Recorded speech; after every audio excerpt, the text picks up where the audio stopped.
આપણા બધાય વતી મહાદેવની વંદના થઈ જાય અમરેલીના આંગણે અને હું શિવ તાંડવ ગાઉં છું અહીંથી બધા એટલા માટે જય હો બધા હા બાપો બાપો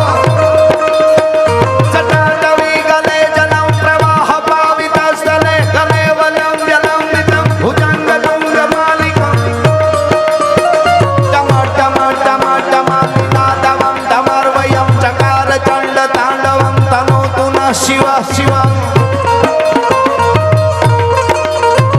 जटा कटा हसम प्रमं प्रमं नलिन पनीर जरी विलोल वीचि वल्लर विराजमान मूर्धने तगा तगा तगा तगा तगा टपट प्राव किशोर चंद्रशेखर प्रति प्रतीक्षणा मम धरा धरेन्द्र नंदिनी विलास बंधु बंधु रासुरादि कंत संतति प्रमोद मान मानस कृपा कटाक्ष धोरणे पति पति दिगंबर मनो विनोद में तू वस्तुनि विनोद में तू वस्तुनि विनोद में तू वस्तुनि धन्यवाद आभार आभार थैंक यू वाह अमरेली वाह वाह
बाई आवी ये संकटा पड़े तारवा तारणा पेड़ो नामारा तारणी दूध तारणी तारणी तारणी कवे सारा एक रात काज माता आज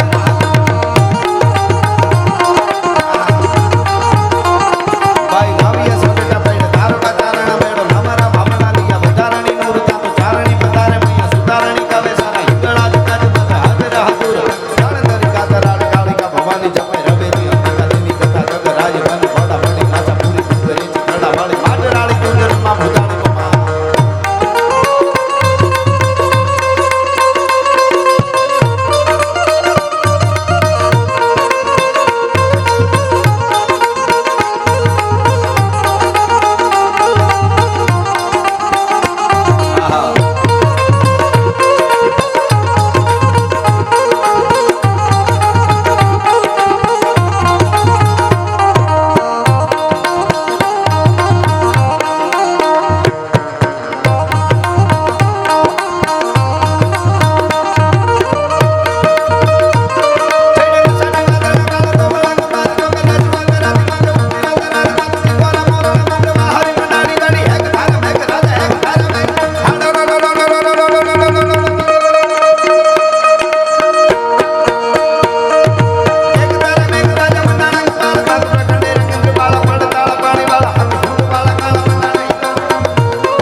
આ 15મી ઓગસ્ટનો અદ્ભુત પર્વ ઉજવી, આઝાદીનો પર્વ ઉજવી રહ્યા છે ત્યારે અહીંયા યુવાધન બેઠું, વડીલો મુરબીઓ બધાની હાજરી છે, માતાઓ બહેનોની બહુ હાજરી છે. આ દેશના પાયામાં કોઈ પણ દેશ માટે, રાષ્ટ્ર માટે કંઈક કરે એવાને મહાપુરુષને કોઈ જન્મ આપે તો એ માં છે. અને માતાઓ બહેનોને હું કાયમના માટે કહું છું, બે હારી વાર્તાઓ, બે હારા હલરડા, હારા ગીતો બાળકોને સંભળાવજો. અનુપમા ન જોવાય તો કાંઈ વાંધો નહીં, એ જરાય દુઃખી નથી. એ 2 કરોડની ગાડીમાં ફરે છે મુંબઈમાં, બરોબર? ખેર એ ભલે ફરે, એની જે હોય તે. પણ મારે કેવું છે ઈ કે માની શું તાકાત છે, જનનીની જનની જણ તો ભક્ત જણ, કાં દાતાર કાં સૂર, નહીતર રેજે વાંજણી, તારું મત ગુમાવીશું નૂર. એટલે મારે આ વાત કેવી, આ ગીત ગાયું ને, ઓ માઈ મેરી ક્યા ફિકર તુझे क्यों आंख से दरिया बहता है, તું કહેતી थी तेरा चांद हूं मैं और चांद हमेशा रहता है. એટલે એક નાનકડી વાત મને યાદ આવે છે. જ્યારે સાન્ડર્સને માર્યો, ભગતસિંહ, ચંદ્રશેખર આઝાદ અને ક્રાંતિકારીઓએ સાન્ડર્સને જ્યારે ગોળીએ દીધો, માર્યો, અને પછી આખા લાહોરમાં અંગ્રેજ પોલીસ ગોઠવાઈ ગઈ. અને ક્યાંયથી પણ, સાંભળજો, ક્યાંયથી પણ નીકળી ન જાય. ભગતસિંહની ઓળખ થઈ ગઈ હતી કે પાઘડી વાળો પંજાબી યુવાન છે અને એને જ્યાં મળે ત્યાં ભડાકી દેવો. અંગ્રેજ પોલીસ એકદમ તૈયાર હતી, ક્યાંયથી નીકળાય એવું હતું નહીં. એ વખતે માવડિયું બેનું દીકરીઓ ખાસ સાંભળજો, એ વખતે રાતના 9:30 થી 9:45 આસપાસ એક બાઈ એકલી હતી ઘરે. પોતાનો એક બાળક હતો, પોતાનો પતિ તો કલકત્તા હતો. એ બાઈ એકલી હતી. એ બાઈના દરવાજે ટકોરા પડ્યા. રાતના 9:45 વાગ્યાની આસપાસ ટકોરા પડ્યા. બાઈએ દરવાજો ખોલ્યો એટલે આ ક્રાંતિકારીઓ યુવાન આવ્યા. એમાં એક ટોપા વાળો જુવાન લાગ્યો, ભૂરિયા જેવો, એટલે ઓળખી ન શકી.